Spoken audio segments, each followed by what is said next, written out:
নামায় ফেললাম তরকারিটা। এক চুলায় তো সেমাই হইতেছে, আরেক চুলায় আমি মুরগি বসাই দিলাম, দিয়ে দিলাম তেল। আমি অল্প একটু সয়াবিন তেল দিছি, কারণ এখানে দেখেন মুরগিতে কি পরিমাণ তেল হয়েছে, কারণ এই তেলটা দিয়ে মুরগিটা রান্না হয়ে যাবে। এই দেখেন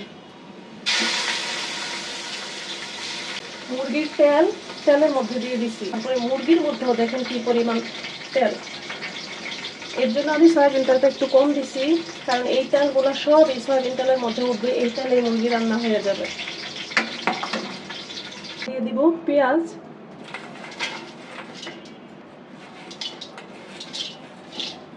পুরো এক বাটি পেঁয়াজই আমি দিয়ে দিলাম, কারণ মুরগিটা আমি একদম শুকনা শুকনা করে ভুনা করব, এখানে প্রচুর পরিমাণে পেঁয়াজ লাগবে, এর জন্য আমি এতগুলা পেঁয়াজ দিলাম।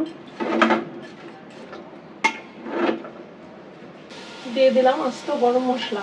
মুরগির এই তেলগুলি আস্তে আস্তে গলে একদম সয়াবিন তেলের সাথে মিশে দেখবেন যে পাতিল ভরে গেছে। আর এখানে মাংসতে তো কত তেল আছেই, এগুলাও দিলে পরে গলে যাবে।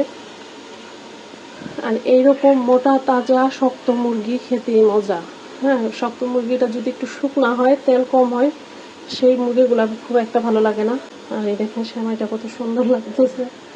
আমি একদম বেশি ভাজা সেমাই, একদম লাল লাল ওই সেমাইটা আনাইছি, কারণ যেটা একটু কম ভাজা থাকে সেটা আমার ভালো লাগে না। বিস্কিটের ক্ষেত্রেও সেটা টোস্ট বিস্কিট হোক আর মিষ্টি বিস্কিট হোক, যেটা একটু বেশি একদম ভাজা পোড়া পোড়া, সেই বিস্কুটগুলো আমি বাইসা বাইসা খাই।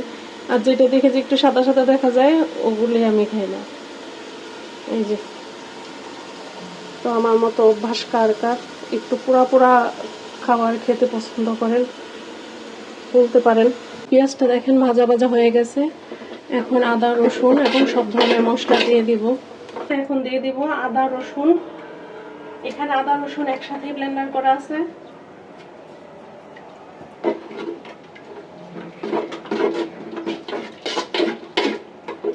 এখন দিয়ে দিব সব ধরনের ফাঁকি মশলা। দিয়ে দিলাম ধনিয়ার গুঁড়া, হলুদ, মরিচ।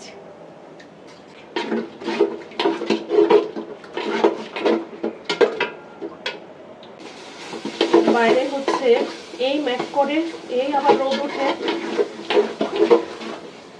এর জন্য আমার পাকের ঘরে কতক্ষণ আলো থাকে আবার কতক্ষণ অন্ধকার হয়ে যায়।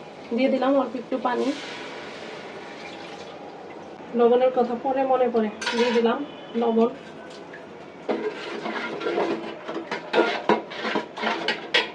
দিয়ে দিলাম কাঁচামরিচ, একটু মাঝখান দিয়ে ভেঙে ভেঙে দিব আমি, তোর ভাঙতাছেই তো না।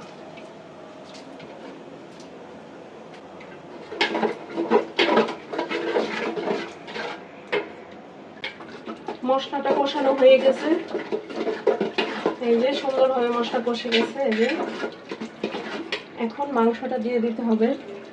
মাংসটা দিয়ে দিব এখন।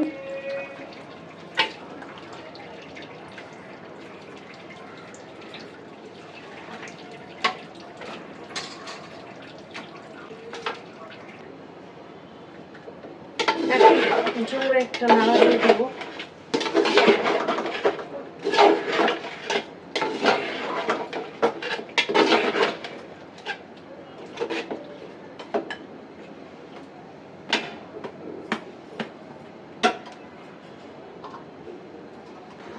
এখন হলো ঢেকে দিব একটু। তো এই মুরগিটা সিদ্ধ হতে প্রায় আধা ঘন্টা 1 ঘন্টার মতো লাগবে। মুরগিটা সিদ্ধ হতে থাক, একদম 1 ঘন্টা পর আবার আসবো। এখনকার মতো আল্লাহ হাফেজ। মাংসটা কষানো হয়ে গেছে, একদম সুন্দরভাবে কষে গেছে। আমি 2টা আলু দিয়ে দিছিলাম।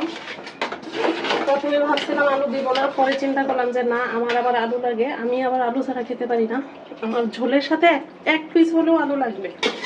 এর জন্য আমি আবার 2টা আলু দিয়ে দিলাম।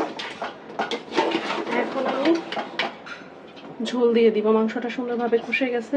এই যে দেখেন আমি কতটুকু তেল দিছিলাম আর কি পরিমাণ তেল মুরগি থেকে উঠছে। মানে এত তাজা মুরগি যে মাংসর থেকে তেল ছিল বেশি, সব তেল দেখেন গইলা এখন মাংসগুলো সব নিচে পড়ে আছে, তেলগুলো সব উপরে ভেসে আছে। তেলের নিচে মাংস ডুবে গেছে। আমি কিন্তু অল্প একটু সয়াবিন তেল দিছিলাম, খুব বেশি দিই নাই।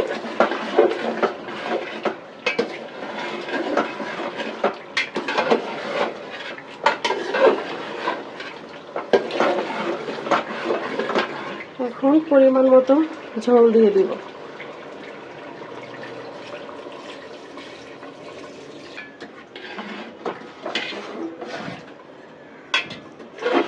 যেহেতু আমি ভুনা করবো এর জন্য আমি খুব বেশি ঝোল দিই নেই,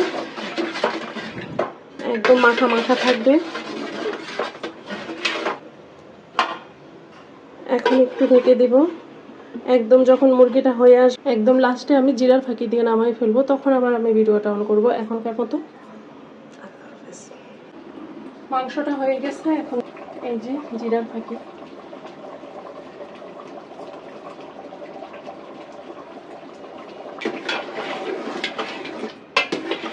কত সুন্দর হয়েছে আর এত সুন্দর গ্রান আসতেছে, এটা তো আপনাদেরকে বোঝানো যাবে না। অনেক সুন্দর একটা ফ্লেভার আসতেছে, যদিও আপনারা পাইতেছেন না, কিন্তু আমার মতো এভাবে রান্না করলে তখন এই ফ্লেভারটা পাবেন। এই যে রান্না মোটামুটি কমপ্লিট, জলটা বন্ধ করে দিই, নামাই ফেললাম তরকারিটা। অনেক সুন্দর হয়েছে, অনেক সুন্দর ফ্লেভার আসতেছে। আর আমার কাছে এই বড় মুরগিটা খেতে অনেক ভালো লাগে। একদম কক মুরগি আছে না, সেই কক মুরগি থেকে কিন্তু এই যে এই লাল মুরগিগুলা আমার কাছে অনেক বেশি ভালো লাগে। আর এই মুরগির মাংসটা একটু শক্ত শক্ত, আর আমার কাছে শক্ত মাংস ভালো লাগে। এদিকে সেমাইয়ের যে দুধটা বসাইছিলাম সেটা হয়ে গেছে, এখন নামাই নিতে হবে।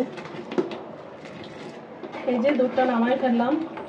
আর এই বলে হয়েছে আমি ওই লাচ্চা সেমাইয়ের জন্য অল্প একটু দুধ উঠাই নিব, কারণ লাচ্চা সেমাইয়ের দুধটা একটু ঠান্ডা করে তারপর সেমাইটা দিতে হয়। এর জন্য আমি এই বলে উঠাই নিতেছি। দুধটা আমি ফ্যানের নিচে দিয়ে হালকা ঠান্ডা করে তারপরে সেমাইটা দিব। আর এই সেমাইটা কিন্তু গরম দুধের মধ্যেই দিতে হবে। এই যে লাচ্চা সেমাইয়ের জন্য আমি এতটুকু দুধ নিয়ে নিলাম। আর এই সেমাইটা এখন এই দুধের মধ্যে দিয়ে দিব, কারণ দুধটা এখন গরম আছে।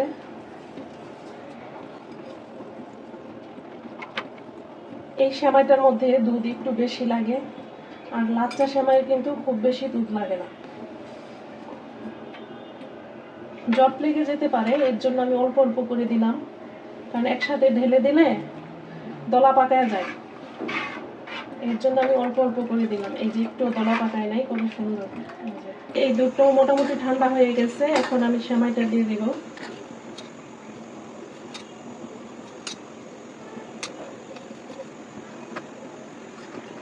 লাচ্চা সেমাইটা দিয়ে দিলাম।